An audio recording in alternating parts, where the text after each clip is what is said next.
We'd like to acknowledge that we are producing this podcast on Treaty 8 territory, the ancestral and traditional territory of the Cree, Dene, as well as the Métis.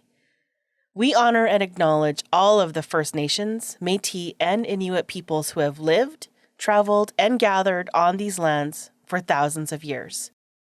We recognize the land as an act of reconciliation and gratitude to those whose territory we reside on or are visiting.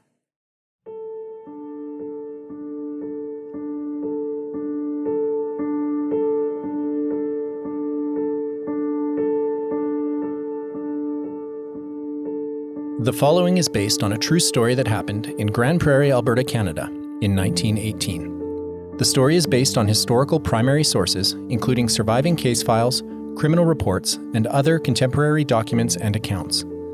The first-person accounts spoken throughout this narrative are taken word for word from the surviving transcripts. We have engaged voice actors to read portions of these transcripts, and while these quotes have been at times abridged or slightly rearranged for clarity, every word is based on the historical record.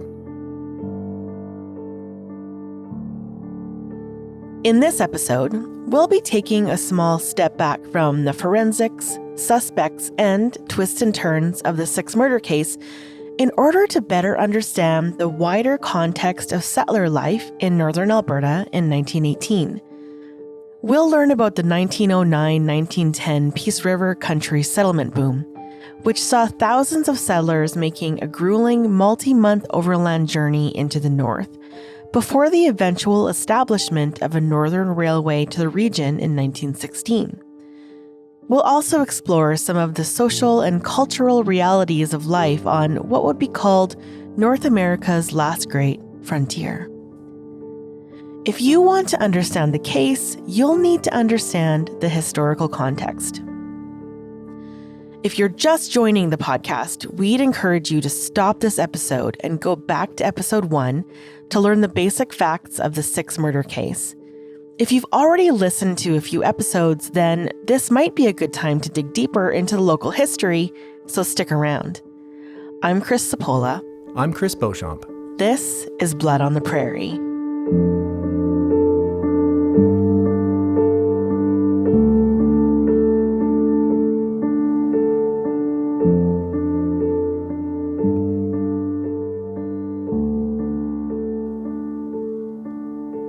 We heard from local homesteader William Stanley Bird in episode 3, where we shared an excerpt of a letter that Bird wrote to his father in June of 1918, about a month after the murders.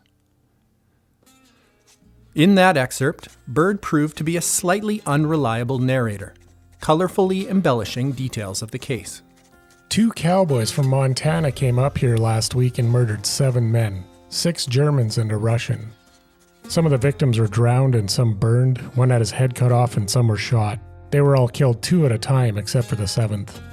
We found that letter thanks to some help from the South Peace Regional Archives, and the archives actually contains a couple of other letters from Bird, one of which was addressed to someone named Peg. Whether Peg was a friend, a love interest, or maybe a family member is not entirely clear. But Bird paints a vivid picture of life in the region, both in his own words and in the lyrics of a song sung locally. We've excerpted that letter and those lyrics here, accompanied by some music. Dear Peg, howdy. I hope Highly Honorable Mel didn't buck your contemptible self off yet.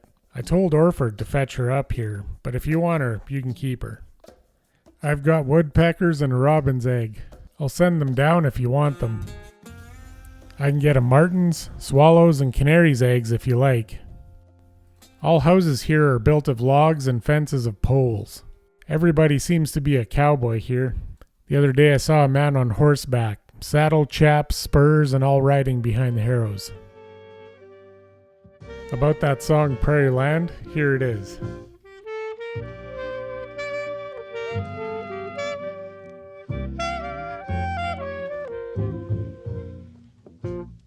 We've reached the land of frozen wheat, where nothing grows for man to eat, where winds do blow with mighty heat, across the prairies, hard to beat. O prairie land, sweet prairie land, as on the burning grass we stand, and look across the burning plain, and wonder why it never rains. We have no wheat, we have no oats, we have no corn to feed our goats. Our hens they are, too poor to lay, go scratching dust along the way. The bachelor lives there, all alone, poor George in the little sod shack he calls home. He darns his socks and bakes his bread, and often wishes he was dead. We trudge along behind the plow with flying ants and mosquitoes now. We sod our shacks and try to rest and curse the day we came out west.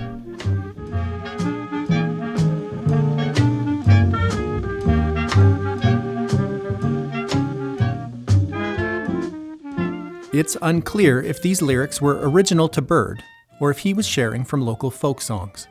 He concluded his letter with a short update. I got a coat and a pair of gauntlet gloves just covered with beads and fringes. My saddle is sure a peach. I bought a .38 revolver from Charlie Wilson, and it fitted the little holster fine. I had a real walnut handle. It was a dandy. Somebody stole it in Edmonton. Well, that's about all, so I'll close. From Cowboy Bill. It's worth noting that Bird's stolen gun almost certainly had nothing to do with the murders. But it is indicative of the petty crime which could be rampant among settlements and travelers at the time. We don't know how William Stanley Bird came to the Peace region, but we do know that he filed his claim on May 6, 1918. He had only been in the region for a couple of months when he wrote these letters. His homestead was near La Glace, Alberta, about 50 kilometers or 31 miles from Grande Prairie. As historian David Leonard explained to us, Bird's rather dire image of rugged life in the Peace region wasn't far off the mark. Life was difficult, and even though there were already a number of small settlements in the area by 1918, most people lived on individual homesteads, oftentimes isolated from neighbors and nearby communities. Grande Prairie became a village in April 1914, the first incorporated community in the Peace River country, and in 1919 it was elevated to the status of a town with over 500 people. The railway having come in from the north in 1916 saw the development of the subdivided communities of Sexsmith and Claremont at that time, and Claremont especially developed right in 1916-17, and it was incorporated as a village in 1917.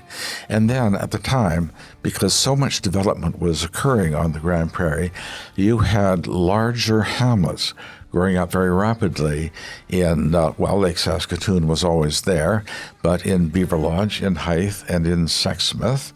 And then smaller post offices were established in dozens of little communities, be it Halcourt, be it Valhalla, be it La Glace, just a store and a post office, and that's where people would communicate with each other and get their mail, and then deal with more extensive business, be it shopping, be it, lumbering, and be it services like hospitals in the larger community of Grande Prairie, if that was needed. But still, most people lived far out in the remote areas developing the farms, so life was extremely difficult on the farms. I mean, gosh, if you get an abscessed tooth, what do? There are no dentists up here. We just had to live with it, and eventually maybe pull the thing out with your pliers or get somebody to do it for you. You break a leg and you're out there on your own developing a farm. What do? People get caught in thunderstorms. They get caught in prairie fires that often occurred on the prairie. The sheer loneliness of life on the prairie when you're developing a farm on your own, which is what most of them were doing, was quite a challenge at the time. And yet, despite the challenges, settlers found beauty and contentment living off the land too.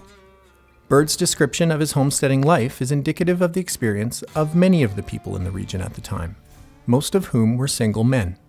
As Bird wrote in that letter to his dad, right after describing the recent murders, there was a lot of natural abundance in the region. I've got a nice homestead with a creek running through it. Lots of beavers in it. Plenty of moose and bears by the tracks, though I never saw any yet. Haven't time to hunt any. I'm about 40 miles from Grand Prairie, called Prairie City here. I'm 4 miles from a post office and 3 miles from a store. There's wild horses here too. Silver and cross foxes are thick. A timber wolf is seen once in a while. Poplars grow here 3 feet at the bottom, spruce too. It makes good lumber, logs for log houses, and poles for fences. It is good firewood too. No worry about coal here. Not many fish here. Wheat is not grown much here. Bows and oats are more favorable. Timothy hay is as good as anything. It is shipped to lumber camps in BC. There is a path here said to be the trail where the Klondikers went. It was a pack trail afterwards from Prairie City to Pooskoopi. It only shows in a few places now and where the land is not plowed. Well, there's lots more, but I'll write again. Must close. Love from Stan. Bird was one of many single men living on the Grand Prairie. As historian and former executive director of the South Peace Regional Archives, Alyssa Curry reminded us, homesteaders faced an often lonely and isolated existence.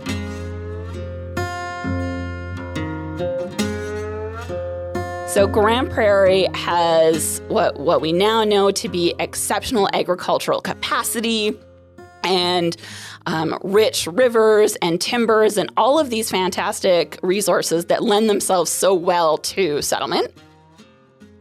At that time in Canada, there's not a lot of other places left. This is the largest untapped portion of land left in the West for settlement and for agricultural settlement especially.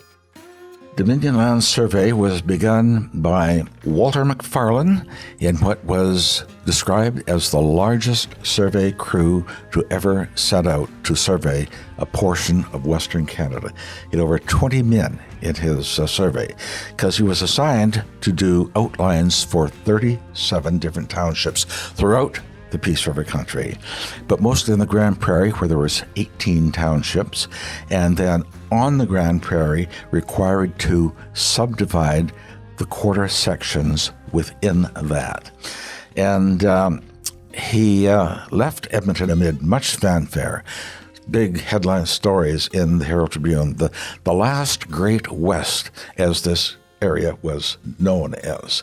And it's called the last Great West in recognition that the last best West was Western Canada in general, because that is the subject of a brochure they published with the Canadian Pacific Railway. Well, the Peace River country was going to do them one better, and so the last Great West was how this land was described. And he went up there and undertook his surveys in the summer of 1909 and 1910. And in the meantime, the Dominion government established a Dominion Land Office at Grouard, which was the biggest community north of Athabasca at that time. And Peter Tompkins was land agent. And a land rush really started to begin in 1909 in the spring, right when Walter McFarlane was up there surveying. The idea was that people could get homes next to each other, so much land being surveyed all at once. So you have this mad rush of settlers followed by, in very rapid kind of order, the establishment of the first bank, the first hotel. There's a movie theater in Grand Prairie at this time, surprisingly. It's a rough life for the people that have come here. The railway has been established fairly recently, but most people who have settled in Grand Prairie by this time likely came through on the Edson Trail. So they've made a very long journey with a wagon and a horse and hauling their belongings. And most people at this time are settled on either a homestead or they're squatting on a piece of unsurveyed land. I should say most non-Indigenous people at that time have settled on these tracts of land. Now, in order to kind of put up your claim for homestead, there are certain obligations that you have to follow from the government. So your first year, you have to clear a certain amount of land. By your second year, you had to have built some kind of lodging. And so this was hard manual labor for many people. And although we are very fortunate this time to have the amount of resources, a hotel and a store and all of these things, schools, there's several schools established at this time, it is still very much an unsettled, if you want to refer to it that way, land. Most people are consumed primarily with the quarter acre that they are focused on clearing, or on their immediate neighbors, many of whom probably would have been family members. If family members came, they quite often selected adjoining plots. So it's rough. It has some conveniences, and I think it's important to note, Grand Prairie isn't empty at this time. Like it's the Grand Prairie is occupied by close to 1,000 people, I believe, at this point. You have, in 1921, you have the census come through, and they find at that point, I think about 2,000 people living on the prairie and 1,000 people living in and around the town. So there's certainly lots of people here. As we already know, the Indigenous settlement at Flying Shot Lake and other places were already well established at this time. But most people are looking inward to their immediate needs and their immediate physical vicinity. They're looking at their homestead and the things that they need to do in order to make life better for themselves at this point. Despite Grand Prairie being the largest community in the area, the railroad didn't actually come into town, and travelers would have to make the connection from the station in Sexsmith to Grand Prairie by horse-drawn transport or one of the few hired cars.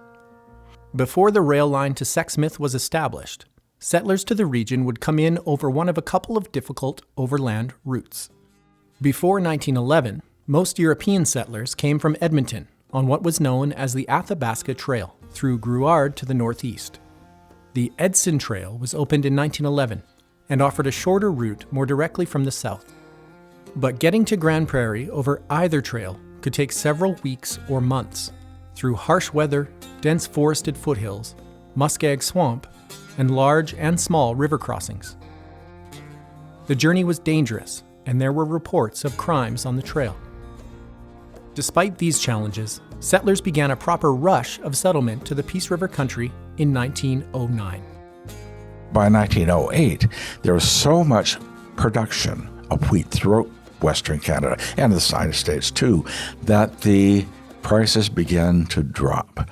And all over the West, people were looking to establish bigger farms. Farmers were selling out to equally cramped neighbors and trying to go somewhere where they could get larger holdings. Well, the Peace River country was ideal for that because there's so much land thrown open for settlement at once. And so you'll have people like Bernhard Foster in the Sexsmith area. He could get 2/4 sections land, and his wife got 2 scrips. So that's 8/4 plus a homestead. Robert Cochran from just east of Claremont, he also got that. David Sexsmith from the Sexsmith area did that as well. And Harry Adair, who established a ranch on the north end of Bear Lake, got 11 quarter sections because a friend also took a couple of scrips with them, and they could establish a ranch at that time. What Dr. Leonard is referring to here is something called South African scrip. Basically, returning soldiers from the Boer War in South Africa were granted transferable land deeds called scrip. These deeds granted the bearer 320 acres, and since they were easily sold or traded, they would allow some homesteaders, families, or settler outfits to claim larger and larger plots of land, far in excess of the single quarter section most individual homesteaders were allowed to claim. So a lot of these people started coming up in 1909. The land office at Grouard was open at the time, but he couldn't officially declare the entitlement and the official assignment of homesteads until the 27th of May, 1910. Now this resulted in a lot of confusion for a lot of people because they wanted to come up here, but if they came up here and squatted on the land before the survey. It's nice area here. We got a farm here, and we got a farmhouse here, but they never knew where the survey line was going to go. The survey line could go right through his yard, and you could have that quarter or that quarter, but not the two of them. But other people would come up, and they'd like a piece of land. They like this piece, that piece, but take this piece. But they go back to the land house in Grouard and find that somebody else has taken it. Or else you could go to Grouard and look at the maps and calculate which quarter you wanted, but come up here and find it was full of muskeg and bog, and not too good afterwards. And most people at this time were coming up through Athabasca Landing, Grouard, and the Long Trail, it was called, all the way down to the Grand Prairie. Well, the Canadian Northern and the Grand Trunk Pacific, as I mentioned, had already started building west towards Jasper. And at the rail site of Edson, it was calculated that, it's just less than 100 miles get from here up to the Grand Prairie. And so that's when petitions began to develop for a trail. The railway wasn't there yet, and it wasn't going to come for a while, but they built the Edson Trail, which was opened in April 1911. And the following July, a land office was established at Grand Prairie. So this continued the rush of settlers into the Peace River country. At the end of 1914, no less than 2,675 applications for land had been made on the Grand Prairie. 1,854 would prove up their homestead for a success rate of 69.3%, whereas it's about 50% on the rest of Canada. 617 applicants were married, and that meant that 73% of the land applicants were not married. They were bachelors. And it was kind of surprising to people that there were that many bachelors around. It's a lonely experience, and bringing a family up is a pretty onerous situation, however. But in the early years on the prairie, the most common farm was owned by the single lone bachelor. And I know in later years you'd see these guys that come to town and smell to high heaven and very eccentric because they're living alone. And people who live alone most of their lives develop little eccentricities, but that was the standard of life on the prairie at the time, was the lone bachelor. Now you read the local histories, and what are they written by? They're written by those farmers who established homes, established families, and then their offspring would write about that family experience. But those lone bachelors, they often just disappear into nothing because nobody can remember them anymore. And so their stories are seldom told in the local histories.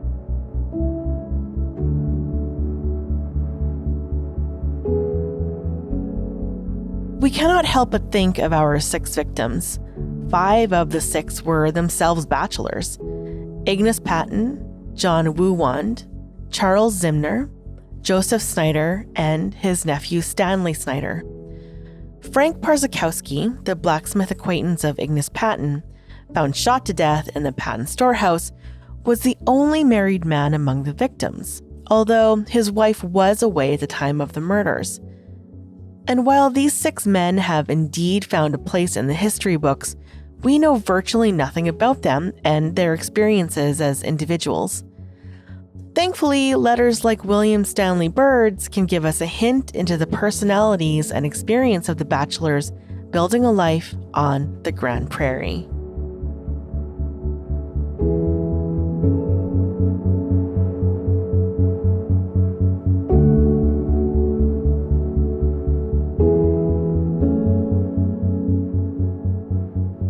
Of the settlers who applied for a homestead in the area before 1940, the vast majority were English-speaking people of European descent, either with direct family roots in Canada or the United States. Of those settlers, 2,255 were born in Canada, 597 were born in the United States or later lived there. In other words, if somebody was born in Norway, moved to Minnesota, and then went up the Peace River country, what is he, Norwegian or American? Well, I call them both. So it's been pointed out to me that this is the numbers don't add up because too high a percentage, but this is how I calculated it. So calculating that, 38.5% of the settlers on the Grand Prairie were American. 255 were born in England, 106 in Scotland, 49 in Ireland, 12 in Wales, 4 in the Isle of Man, meaning that the British-born were 17.6, not very high. And yet, of course, most of the Canadians who came up here to homestead were of British stock, and a number of Americans were that way as well. Of the non-British population, 136 were born in Norway, most of them settling around the Glass Valhalla area, 57 in Sweden, 7 in Denmark, 6 in Finland, 3 in Iceland. 55 were born in Austria, and 53 born in Russia. They did not distinguish them as Ukrainians because the Ukrainian was not an independent country. They were either in the Russian Empire or the Austro-Hungarian Empire. And most of the Ukrainians at that time settled around the Sexsmith district.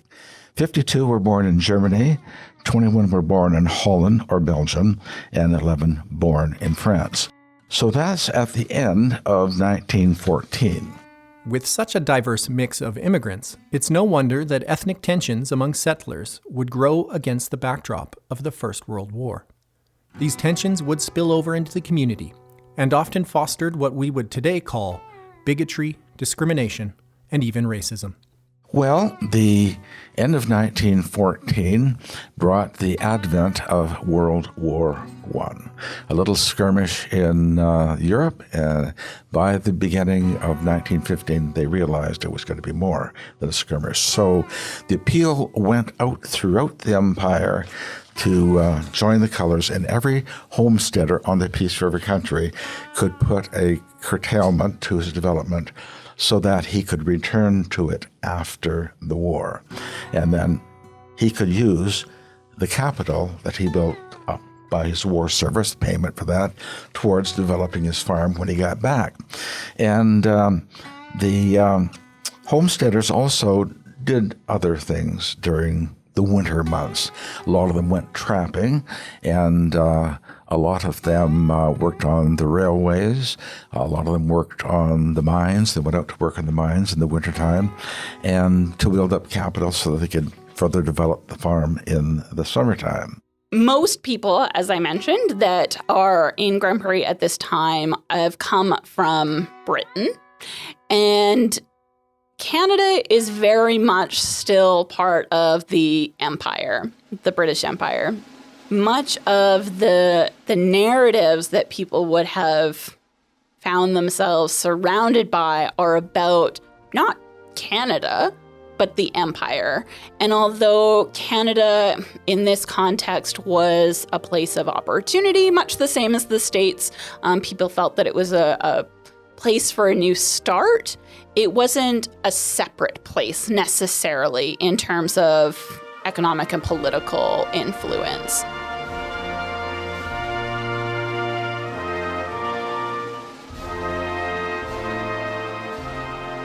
So you find at that time the notion of king and country still really resonates with people because they would not probably have considered themselves Canadians in the same way that we do now. The sense of national identity doesn't come up until later. It's certainly bolstered by the First World War, but leading up to the First World War, that sense of Canadian identity, of national identity, is really not there in the same way that it is now. As the war continued, a lot of animosity began to build up against Eastern Europeans, be they Germans, Poles, Ukrainians, whatever. They often didn't distinguish, and the people who joined the colors to fight for king and country tended to be people of British stock. So a lot of animosity was developed at this time. Nativism is the term that was used for it. And the Ku Klux Klan was founded in 1914 in Grand Prairie, a branch of it. And the vice principal of the local chapter was none other than John B. Taft, who was the mayor of Grand Prairie. And there were also slurs against Orientals who are starting to come in to operate restaurants and to undertake laundry business. So there's a full flood of what you'd call, I guess, what people call nativism. And yet settlement continued to occur during the war. And between March 1915 and March 1918, there were 3,483 new applicants on the Grand Prairie. The railway that was given to John Duncan MacArthur and began to develop in 1912 didn't reach Grand Prairie until April 1916. But of course, that made a world of difference for people coming up here to settle, because that Edson Trail was awful, as was the old Gerard Trail. Just imagine all the equipment and supplies people had to bring up with them if you're going to establish a farm.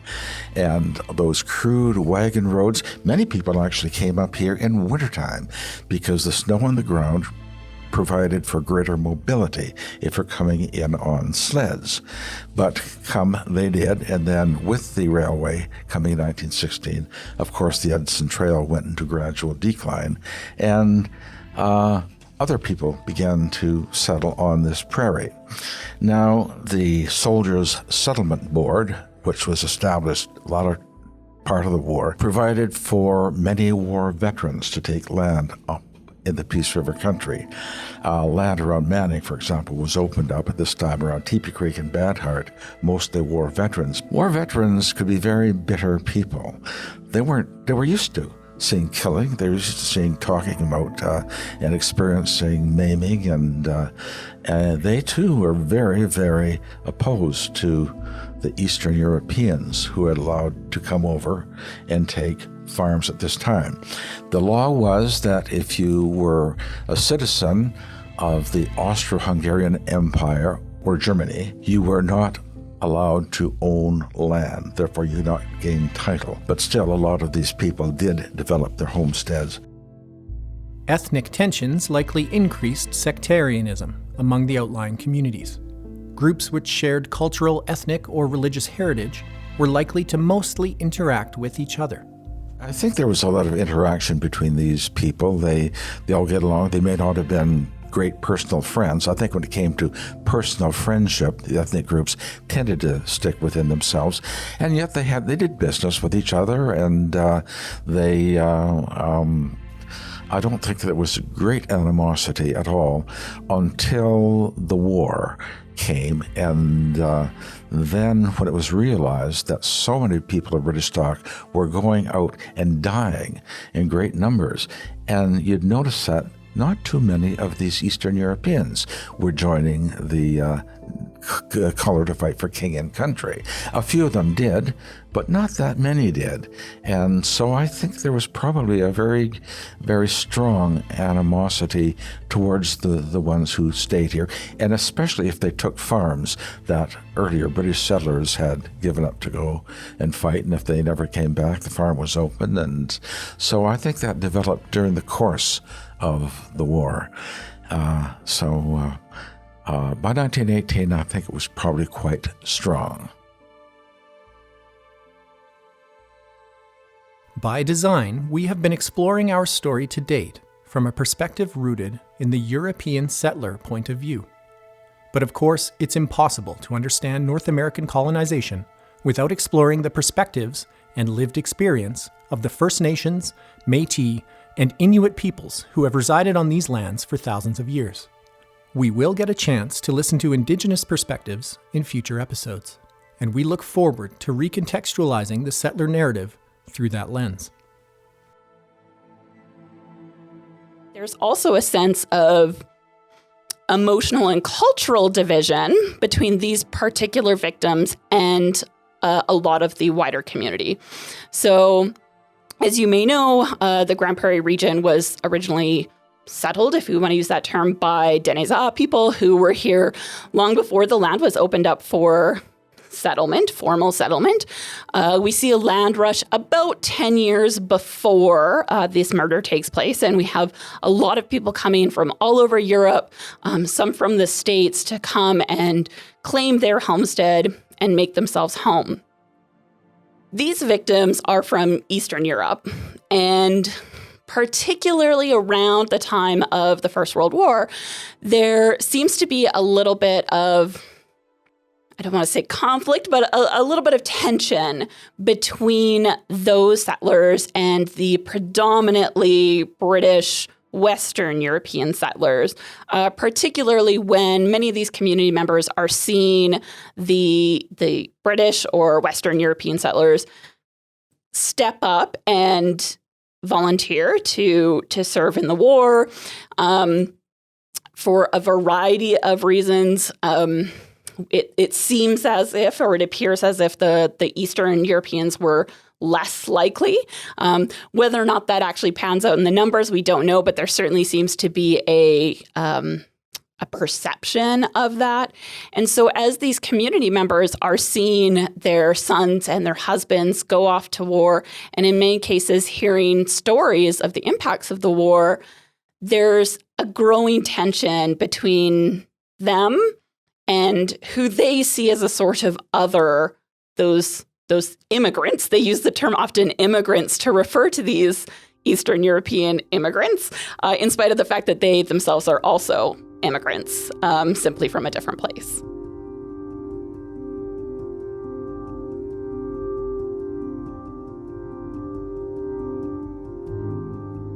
Even though the settlement boom had started in earnest almost a decade before the 1918 murders, many aspects of frontier life were still catching up to more settled regions in Western Canada.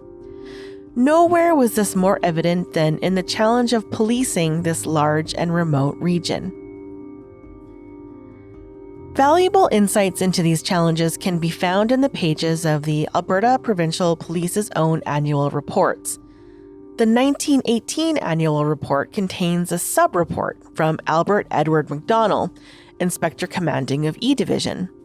E Division represented the Greater Peace Region, including Grande Prairie, and according to the report, E Division's territory covered approximately 140,000 square miles, or 362,000 square kilometers.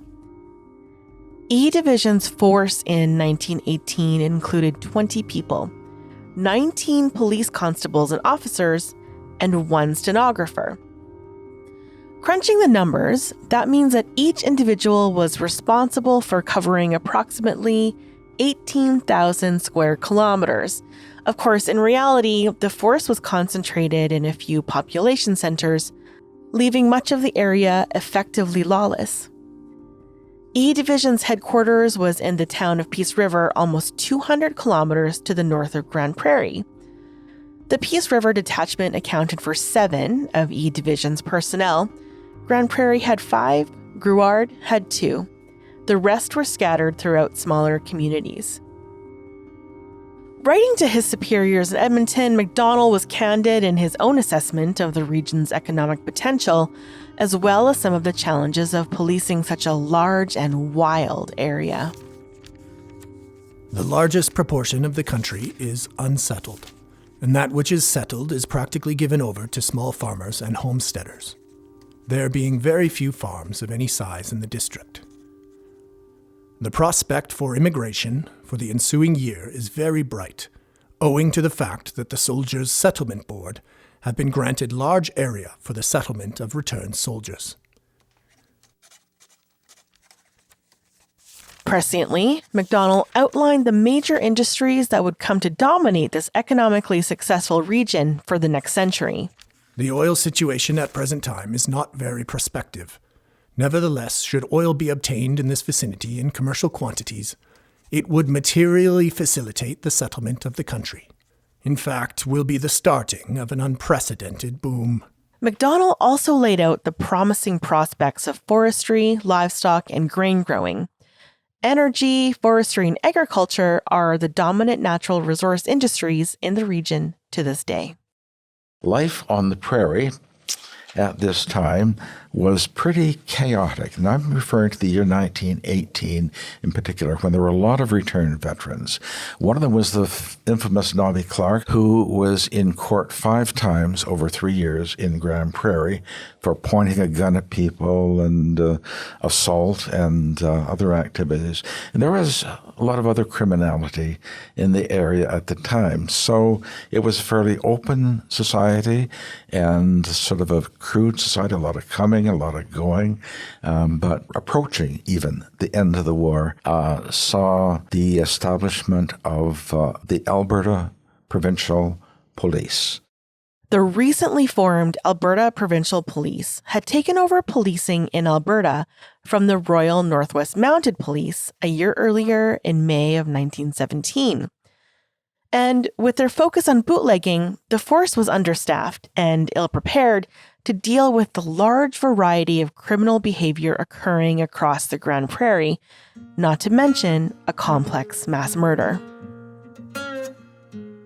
Historically, we know that in Alberta and throughout most of Canada, that the police force is introduced when it benefits settlement and colonization. So you see introduced in particularly northern Alberta, the police force grows as they see a greater benefit for settlers, whether that be through homesteading or through the Klondike. From that benefit arises potential conflict with the Indigenous peoples who have been living here. And so you see throughout Alberta, the police often kind of following or just preceding settlement and the arrival of settlers. Meanwhile, the province of Alberta feels that they are being slighted by the Northwest Mounted Police. They don't feel that they're getting their money's worth. And so it's around this time that Alberta decides to establish its own police force, and they move into Grand Prairie, as you mentioned, right around the same time as the murders. So Prohibition starts across Alberta a couple years before this case. That said, in northern Alberta, Prohibition really effectively had already been in play for a couple years. And at that time, you need a medicinal license to have alcohol. That said, when you are working on the farm for a long day, nothing cuts the hot prairie heat like a good drink.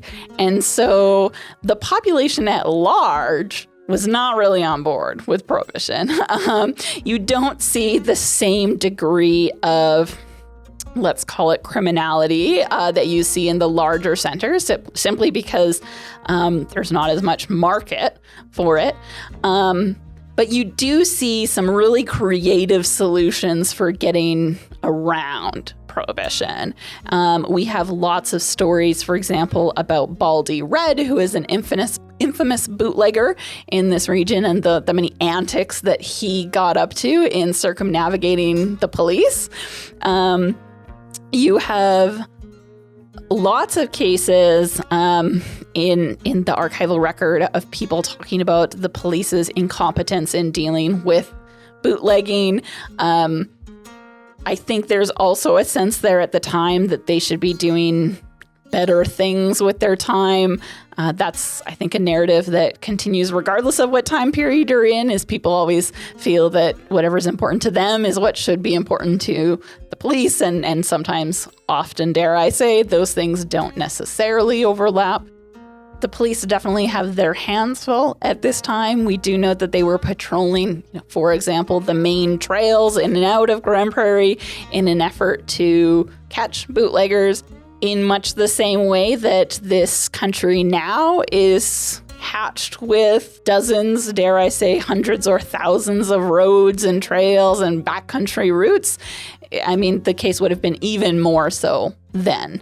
And, it wasn't that there was a few thousand police officers, it was that there was a small handful and that they were covering a huge stretch of land. And I believe, going back to the case, that the first 2 victims that were found, they actually had to call someone in from Peace River. And so that takes time too.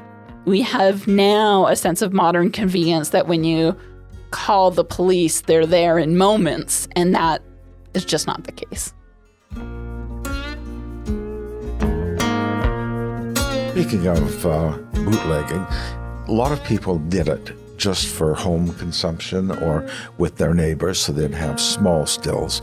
But a lot also did it so they could sell either to the native population or to other people in the area. Prior to 1916, when Prohibition came, the Athabasca district had been a dry district. You could not have taverns in the area. You could not legally sell liquor at all, but you could get permits if you needed it for medicinal purposes. And there were a lot of druggists, a lot of doctors who were willing to sell or will sign their names for a permit to get whiskey to settle your medicinal problems.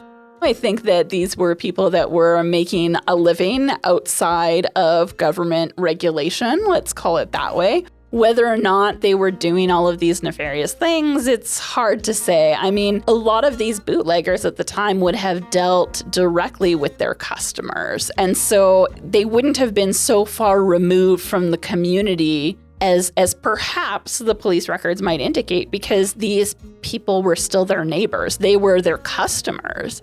And you couldn't sell your booze if you were alienating your customers.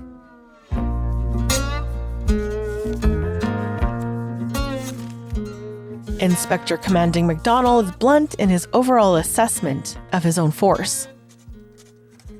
There has been an increase in the number of offenses dealt with, the increase following upon the increase of population. It is becoming more than ever apparent, however, that the strength of this division must be increased to keep pace with the changing conditions if crime and vice are to be effectively dealt with. The men available to police this district are insufficient, and it is impossible to give prompt attention to all complaints. The results are detrimental to the interests of the public and ourselves. Among other solutions, MacDonald calls for an increase in staff, including specifically in Grande Prairie, and an enlargement of the Grande Prairie Detachment Building. He also highlights some of the challenges of transportation for E Division, specifically calling for a replacement of the Grande Prairie Detachment's lone car. MacDonald reports a number of crime statistics in his report, including 24 common assaults, 2 assaults causing grievous bodily harm, 2 shootings with intent, 1 incest case, 23 thefts, 17 vagrancy charges, 14 gambling charges, and 52 violations of the Liquor Act. There are 8 murder victims discussed in the report, including the 6 men from our case.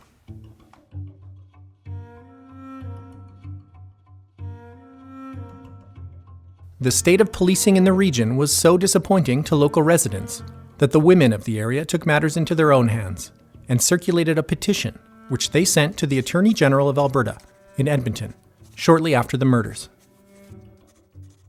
The petition of the women of the district of Grande Prairie humbly showeth that in view of the fact that serious criminal activity exists throughout northern Alberta, and the Grande Prairie district in particular, including murder, there having been 6 murders within 6 miles of Grande Prairie during the past month, and the criminals still at large. Wherefore your petitioners pray that immediate steps be taken toward the proper and adequate policing of the Grande Prairie district and northern Alberta.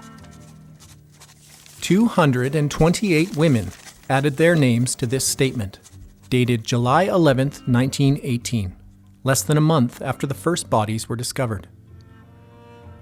They came from communities across the South Peace region, including Grande Prairie, Sexsmith, Lake Saskatoon, and even Pouskoup, often anglicized as Pouskoupi, across the BC border to the west.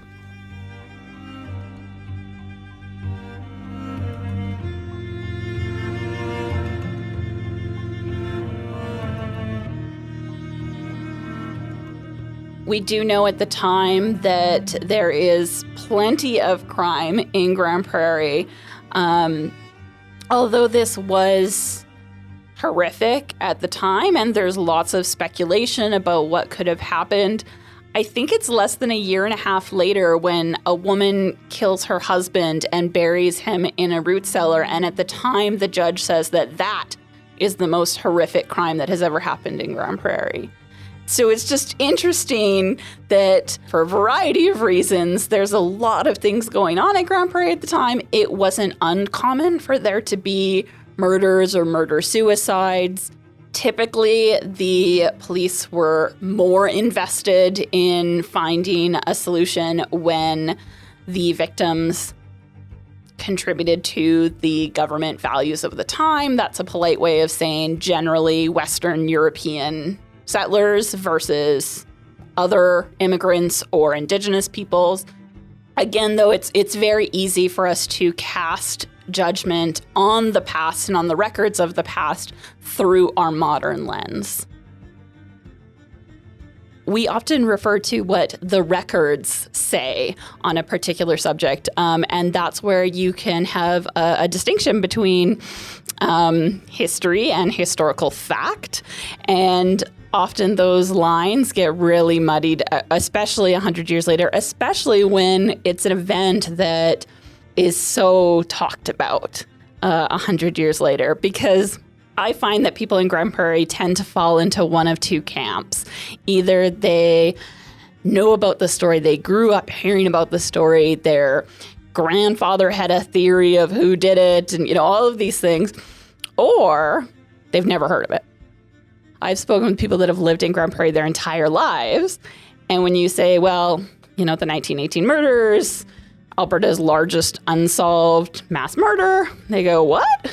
I had no idea.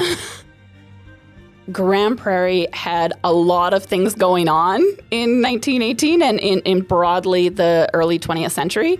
And so I think that this narrative gets overshadowed by things like the First World War, which had very substantial lasting impacts on our region. The Spanish flu, which had a lot of impacts on our medical history and our medical community here. So I think that even though in hindsight, it's really significant as what we now know to be Alberta's largest unsolved mass murder.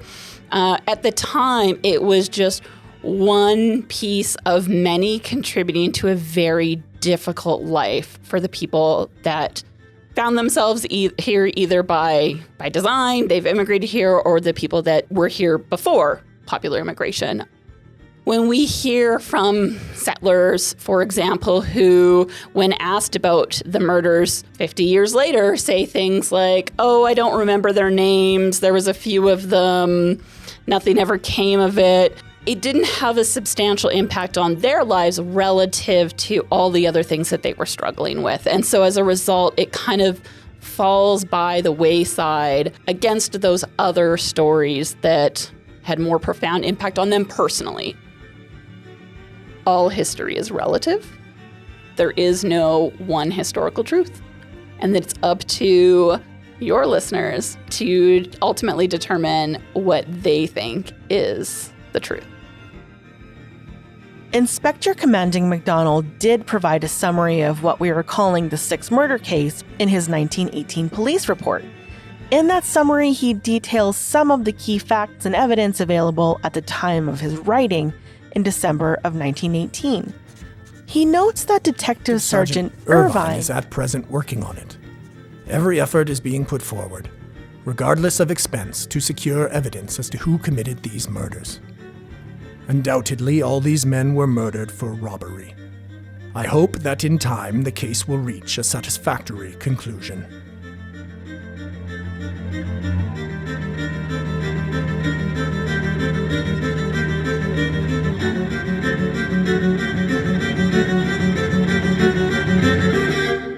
As we all know, with the benefit of hindsight 103 years later, that satisfactory conclusion was not to be found, and the Six Murder case has never been solved.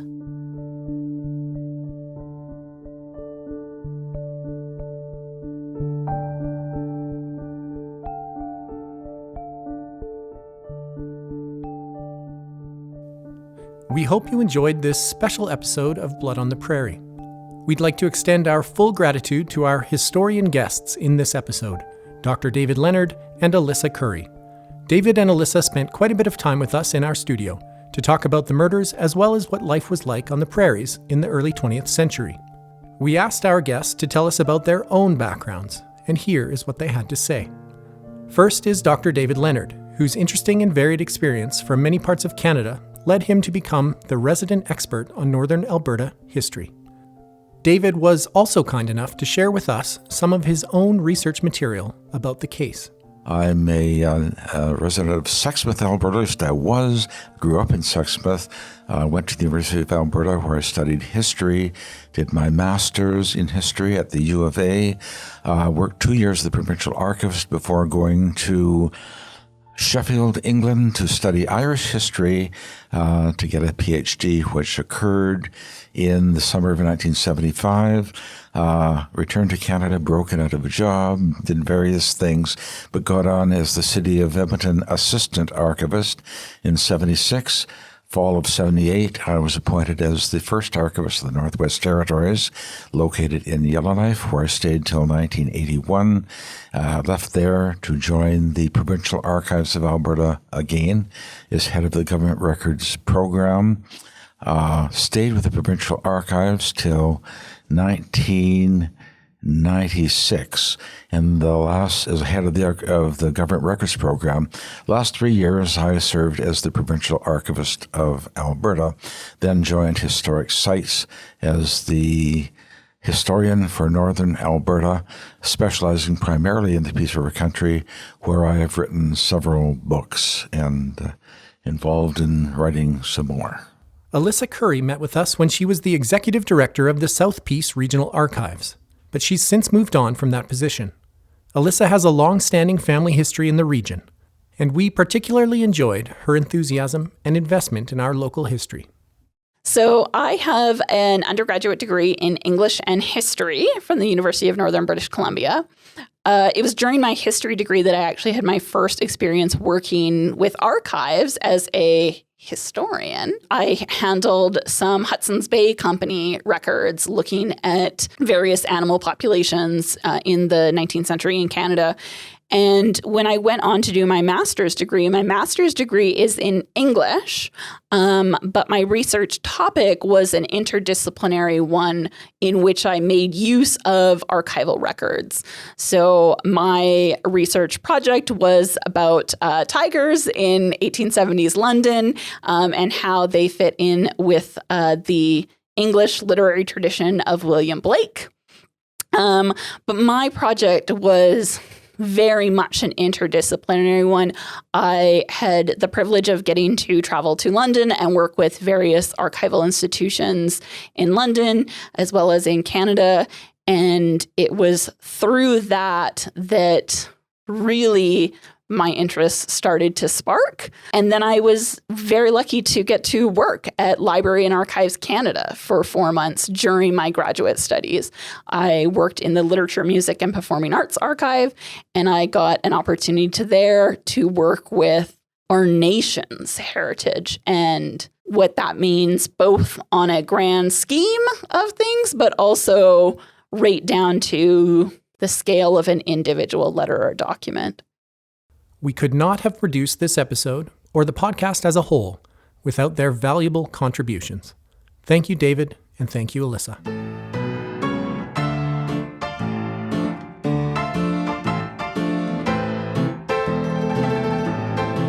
Blood on the Prairie is produced by Chris Cipolla and Chris Beauchamp.